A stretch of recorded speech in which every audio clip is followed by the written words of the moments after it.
I evo, nakon što sam preporučio 5 najboljih rabljenih mobitela koje i dalje možete naći, isplati se kupiti na oglasnicima, sad ću vam pokazati 5 mobitela koje smo u 2016. imali na recenziji i koje smatram najboljim mobitelima koje možete kupiti. Usporedi HR. Iako nisu svi oduševljeni nasljednikom fenomenalnog LG-a G4, ja i dalje mislim da postoje razlozi zašto je G5 i dalje jedan od najboljih mobitela koje možete kupiti. Ima straga dvije kamere i one su stvarno fenomenalne. Jedna snima široki kut, druga je obična, što je dosta zabavno i kreativno za mobitel.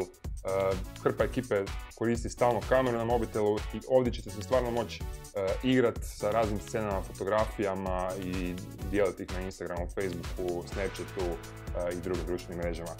Uz to LG G5 ima fenomenalan zaslon. Ok, možda nema tako fenomenalan dizajn, ovako kad ga gledam par mjeseci nakon, ali sve specifikacije na njemu su nabrijane i G5 je moćan uređaj s kojim nećete pogriješiti pri kupnji. 10 godina nakon prvog iPhona, novi model 7 i 7 Plus bez zadrške mogu proglasiti jednim od najboljih mobitela koje možete kupiti. Kvaliteta izrade je i na iPhone 7 i 7 Plus i dalje besprekorna kao i na prethodnim modelima. Posebno mi se sviđa mat crni model. Što se tiče iOS 10 slučaja, ono je možda čak i bolje od Androida, jedno što je i dalje zatvoreno za razmjenu podataka, ali ako se naviknete na to, korisničko iskustvo bit će fenomenalno. iPhone je nažalost najskuplji na ovom popisu, kasnije kao rabljen jako dobro drži cijenu, tako da ako je očuvan dobro ćete ga prodati. Mislim da to isto govori o tome koliko je kvalitetan. Kamere su unaprijeđene, a 7 Plus model ima čak dvije kamere i kvaliteta fotografije je usporediva sa najboljima poput LG G5, Galaxy S7 Edge i to je stvarno najbolje što ćete dobiti na mobitelima danas. I samo još jedna opaska, ako kupujete iPhone 7, uzmite ga sa barem 64 GB jer nema proširenja preko microSD kartice i stvarno će vam trebati višak memorije. Treći mobitel na popisu je jedan od najboljih Androida, već spomenut Galaxy S7 Edge, rekao sam da ima odlične kamere, ipak mislim da je iPhone 7, odnosno 7 Plus za dlaku bolji. Kad ga držite u rukama, Edge ima nekako oštre rubove i možda ga malo čudno držati sa tim zakrivljenim zaslonom. Šteta što Note 7 nije uspio jer bi on bio na popisu ovdje umjesto S7 Edge. Uglavnom, S7 Edge ima stvarno nabrijane specifikacije, izgleda atraktivno i zaslužuje biti prozvan jednim od najboljih. Četvrti na popisu je HTC 10.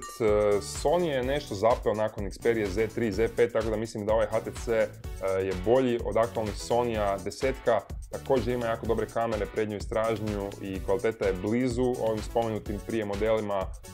HTC 10 je uz to nešto povoljniji od iPhone 7, Galaxy S7 Edge.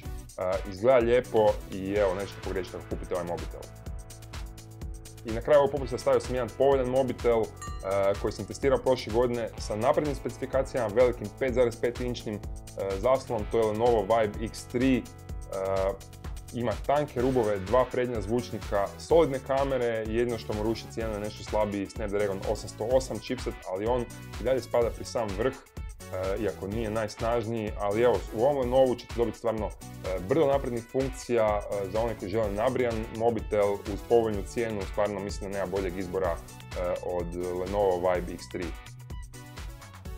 I evo na kraju, jedan smartphone koji sam izostavio sa ovog popisa 5 najboljih je OnePlus 3.